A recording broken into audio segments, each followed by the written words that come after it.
नमस्कार दोस्तों। हर हर महादेव, ओम नमः शिवाय, श्री शिवाय नमस्तुभ्यम।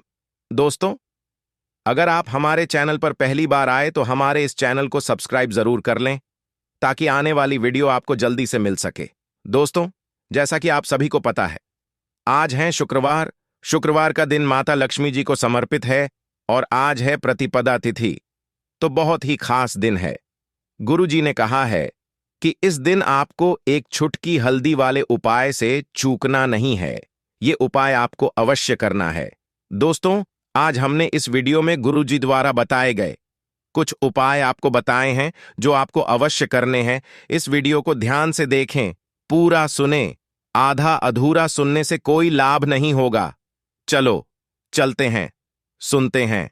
नमस्कार दोस्तों, ओम नमः शिवाय, जय महाकाल, श्री शिवाय नमस्तुभ्यं। जैसा कि आप सभी को पता है कि आज है शुक्रवार और शुक्रवार के दिन मां लक्ष्मी और भगवान विष्णु की पूजा की जाती है और आज प्रतिपदा तिथि पड़ रही है, तो बहुत ही अच्छा दिन है, बहुत ही शुभ योग है। तो ऐसे में आपको अपने घर की सुख समृद्धि के लिए, लक्ष्मी प्राप्ति के लिए, अगर आपके घर में धन, वैभव, ऐश्वर्य की कमी है, जीवन में मान सम्मान की कमी है, घर से आर्थिक तंगी बनी रहती है, तो आपको आज के दिन एक छोटा सा उपाय करना है।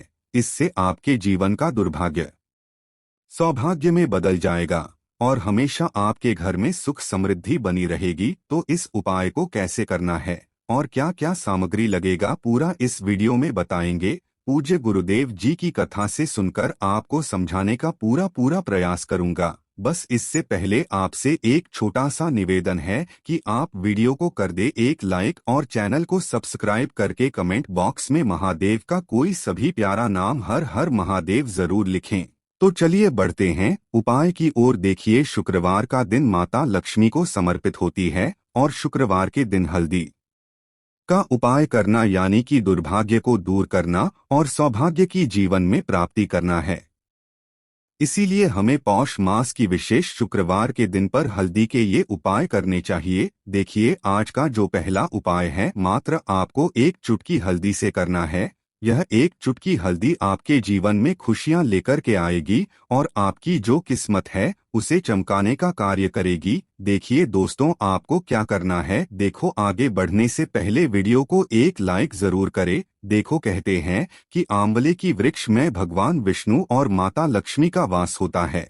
आंवले के वृक्ष में ही भगवान विष्णु का वास होता है और उनका निवास स्थान माना जाता है और इसकी जो जड़ होती है उसमें भगवान विष्णु शयन करते हैं, यानी कि आराम करते हैं। तो आपको आंवले के वृक्ष के वहां पर जाना है। आपको अपने साथ एक तांबे के पात्र के अंदर अपने घर से शुद्ध जल लेना है और इसी के साथ में आपको मात्र एक चुटकी हल्दी लेना है।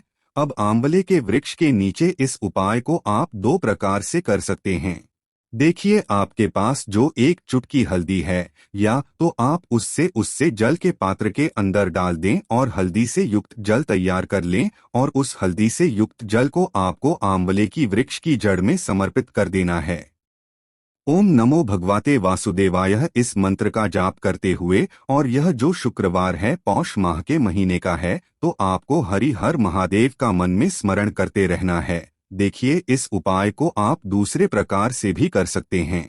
आपके पास जो एक चुटकी हल्दी है उसे आप सूखी भी अर्पित कर सकते हैं आंवले के वृक्ष की जड़ में, और जो अपने सूखी हल्दी डाली है आंवले के वृक्ष की, वहां पर उसी हल्दी के ऊपर आपको एक लोटा शुद्ध जल है उसे धीरे धीरे समर्पित कर देना है। देखिए, जल समर्पित आपको अपना जो मुख है पूर्व दिशा में रख करके करना है और आपको हरि हर महादेव का मन में इस स्मरण करते रहना है। हरि हर महादेव का स्मरण करते हुए आपको यह जो जल है आंवले के वृक्ष की जड़ में अर्पित कर देना है। शुक्रवार के दिन पर बस इतना सा उपाय करना है। आपके जीवन में जो भी अड़चने आ रही है, जो भी संकट आ रहे हैं, जो भी आपकी मनोकामना है, उन्हें परिपूर्ण करने के लिए आपको प्रार्थना करनी है। तो इस प्रकार से आपको यह पहला उपाय कर लेना है। दोस्तों, अब हम जान लेते हैं दूसरे उपाय के बारे में। यह उपाय भी बहुत ही खास होने वाला है। यह उपाय आपके जीवन में इस दिन लक्ष्मी का वास करने वाला है। देखिए, बहुत से घरों में माता लक्ष्मी जो है वह स्थिर रूप से निवास नहीं करती है और यदि हम चाहते हैं कि माता लक्ष्मी हमारे घर में रूप से वास करे, हमारा जो पैसा है वह खर्च हो जाता है। अगर हम पैसा खर्च करने की नहीं भी सोचते हैं, तब भी हमारा जो पैसा है वह जाने का रास्ता खोज ही लेता है। यानी कि आपका जो धन है वह अस्पताल में खर्च हो जाता है। आपके जो बच्चे हैं वह बिगड़े हुए हैं। घर में जो है धन का जो आवाजें कम हो रही है और खर्च बढ़ते ही जा रहा है। हमारी जो बचत है वह हो ही नहीं पा रही है। तो लक्ष्मी का वास कराने के लिए, घर में पैसों की बचत करने के लिए आपको यह विशेष उपाय जरूर करना चाहिए। घर में जितनी भी धन की समस्या है बस सभी दूर हो जाएगी और आपके घर में भी स्थिर लक्ष्मी का वास होने लगेगा। देखिए दोस्तों, इस उपाय को करने के लिए सबसे पहले तो आपको एक तांबे के पात्र के अंदर शुद्ध जल लेना है। जल आपको अपने घर से ही लेना है। देखें, यदि आप इस तांबे के पात्र के अंदर गंगाजल डालते हैं तो बहुत ही शुभ माना जाता है। अब देखिए दोस्तों, आपको इसी के साथ में 7 बेलपत्र है, यानी कि 7 बेलपत्र आपको लेनी है। देखिए दोस्तों, केवल शुक्रवार के दिन स्थिर लक्ष्मी का वास अपने घर में कराने के लिए इस विशेष उपाय को किया जाता है।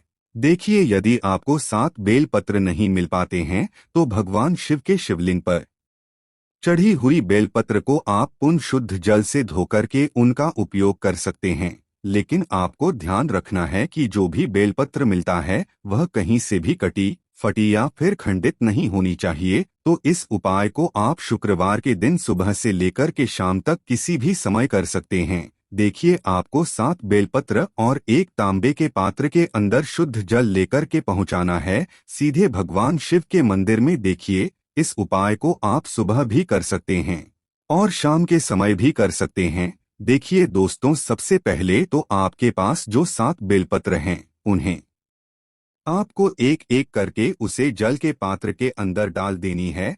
अब यह जो बेलपत्र का जल है इसे आपको भगवान शिव के मंदिर में, जहां नंदी महाराज होते हैं, उनका पैर जो उठा हुआ होता है उस उठे हुए पैर पर आपको केवल इस पात्र से जल समर्पित करना है। कहने का अर्थ है कि जल आपको इतने धीरे समर्पित करना है कि पात्र से बेलपत्र बाहर न निकल पाए। केवल आपको जल नंदी महाराज के उठे हुए पैर के वहां पर समर्पित करना है। आपकी जो भी मनोकामना है, चाहे घर में धन आ नहीं रहा है या घर में स्थायी लक्ष्मी का वास नहीं हो, घर में आप 100 कमाते हैं, 200 खर्च हो रहे हैं, तो आपको कामना करनी है कि मेरे जीवन से ये जो सारी समस्या है ये सब भी दूर हो। तो इस प्रकार से आपको यह जल नंदी महाराज के उठे हुए पैर पर समर्पित करना है। देखो, आपको बेलपत्र समर्पित नहीं करनी है, ध्यान रखना, सिर्फ जल समर्पित करना है। अब दोस्तों, आपके पास जो 7 बेलपत्र है उस पात्र के अंदर उन्हें आपको एक एक करके शिवलिंग पर अर्पित करते जाना है और आपको श्री शिवाय नमस्तुभ्यं इस मंत्र का जाप करते रहना है। देखिए, प्रत्येक बेलपत्र की चिकनी साइड शिवलिंग से स्पर्श होगी और डंडे वाला जो भाग है वह जलाधारी की ओर रहेगा।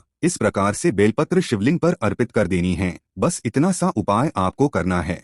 देखना, इस शुक्रवार के दिन इतना उपाय करने से आपके घर में निश्चित रूप से माता लक्ष्मी का वास होगा। आपके घर में फिजूल खर्चे जो है बस सभी कम होंगे। आपके घर में अष्टलक्ष्मियों का निवास होगा। तो यह उपाय भी आपको इस पौष मास के महीने की पवित्र दिन पर जरूर करना चाहिए। अब दोस्तों, हम जान लेते हैं गुरुजी द्वारा बताए गए तीसरे चमत्कारी उपाय के बारे में, जो कि उन्होंने अपनी कल की शिव महापुराण की कथा में ही बताया है।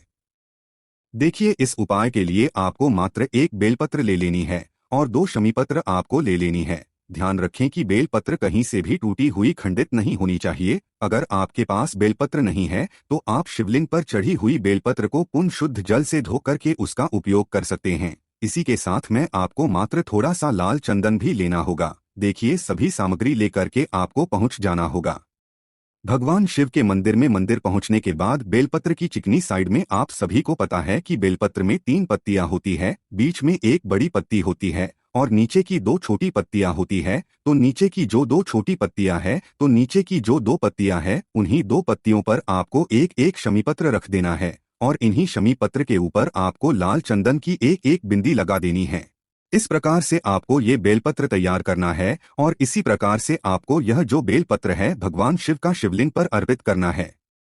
देखिए, इस बेलपत्र को समर्पित करते समय आपको गतिमान का नाम लेना ही। पूज्य गुरुजी ने बताया कि गतिमान जो है वह हनुमान जी के छोटे भाई है, तो पूज्य गुरुजी ने बताया है कि गतिमान का नाम ले करके ही आपको ये उपाय करना है, क्योंकि आपकी जो भी बीमारी है वह गति महान भगवान स्वयं दूर करने वाले। इस उपाय को करने के बाद आपकी जो बाहरी से बाहरी बीमारी है वह भी गतिमान की कृपा से दूर होने वाली है। तो बेलपत्र की जो नीचे वाली 2 पत्तियां है पर आपने एक एक शमीपत्र रख दिया है और फिर उनके ऊपर आपने एक एक लाल चंदन की बिंदी लगा दी है, और ऐसे ही आपको ये जो बेलपत्र है इससे शिवलिंग पर अर्पित कर देनी है। गतिमान का स्मरण करते हुए आपके शरीर में या फिर आपके परिवार के किसी भी सदस्य के शरीर में कोई भी बीमारी है तो उसका आपको स्मरण कर लेना है। उस बीमारी को दूर करने के लिए आपको प्रार्थना कर लेनी है और फिर वापस आपको अपने घर आ जाना है। देखिए, इस उपाय के लिए पूज्य गुरुजी ने कोई भी निश्चित दिन नहीं बताए हैं और कोई भी निश्चित समय नहीं बताए, तो इस उपाय को आप सप्ताह के किसी भी दिन कर सकते हैं। आप सोमवार से लेकर कि रविवार तक इस उपाय को कर सकते हैं। आप सप्ताह में प्रतिदिन इस उपाय को भी कर सकते हैं, साथ ही साथ सप्ताह के किसी एक दिन भी इस उपाय को कर सकते हैं। पूज्य गुरुजी ने बताया है कि यदि आपको बीमारी ज्यादा हुई है तो आपको ये उपाय अवश्य करना है। दोस्तों, आज हमने इस वीडियो में गुरुजी द्वारा बताए गए 3 चमत्कारी उपाय बताए हैं जो आपको अवश्य करने हैं। उपाय को करते समय कोई भी गलती नहीं करनी है। अगर उपाय से संबंधित कुछ भी पूछना है तो कमेंट बॉक्स में पूछ सकते हैं। अगर आपको हमारी वीडियो पसंद आए तो हमारे इस चैनल को सब्सक्राइब जरूर करें। हर हर महादेव। ओम नमः शिवाय।